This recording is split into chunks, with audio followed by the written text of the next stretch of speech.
Je me pose tous les jours la question de ce que je veux faire de ma vie. Quel est le sens que je veux lui donner? Je me demande vraiment ce que tu vas faire de cette vidéo là. Je m'appelle Anne-Laure, j'ai 29 ans et j'habite à Carhaix dans le centre-Bretagne.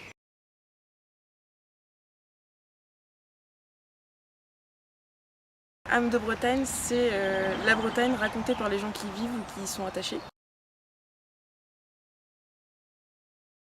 On part à la rencontre sur les routes de la région et en dehors des anonymes. Donc on prend notre caméra, notre micro et finalement on donne la parole aux gens. Ensuite on compile ça en fait sous la forme d'épisodes. Donc on a 2 saisons qui évoluent en parallèle. On a 3 objectifs, c'est transmettre hier, questionner aujourd'hui et transformer demain.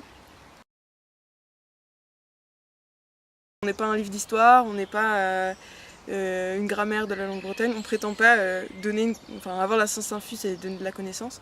Non, ce qu'on prétend c'est, via les témoignages des gens et les paroles des gens, donner envie aux gens de s'intéresser à ces thématiques-là, et puis déjà donner quelques briques de connaissances.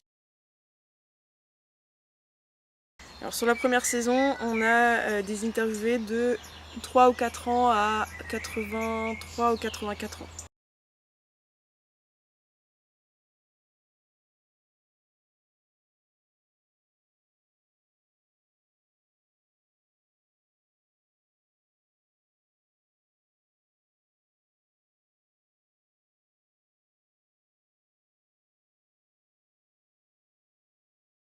La majorité des interviews sont en français, mais il y a aussi des interviews en breton. Et après, il y a tout un tas de choses qui se rattachent à la culture bretonne, qui font partie des témoignages, notamment des chants, qui là sont en breton également. Je suis originaire de Carhaix, que j'ai quitté à mes 18 ans pour faire des études à Rennes, donc une classe préparatoire. Et ensuite, je suis partie sur Paris, où j'ai intégré une école de commerce, le SCP. Et j'ai pas mal voyagé au final, j'ai été en Espagne, à Vancouver au Canada. Pour ensuite revenir sur Paris, j'ai travaillé 5 ans dans un cabinet de conseil. Et ensuite j'ai démissionné récemment de mon travail pour revenir m'installer en centre-Bretagne. En arrivant à Paris, je me suis rendu compte que beaucoup de personnes me définissaient comme bretonne au final, dans mon entourage.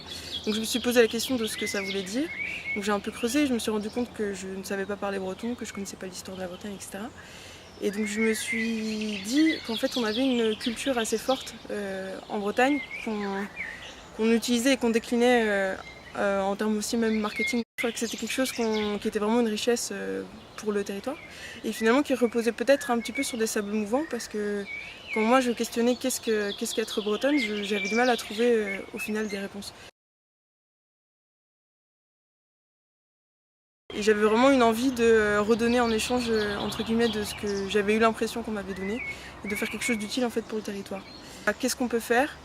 On peut peut-être transmettre à notre échelle des petites briques de connaissances sur la région Bretagne à tout le monde.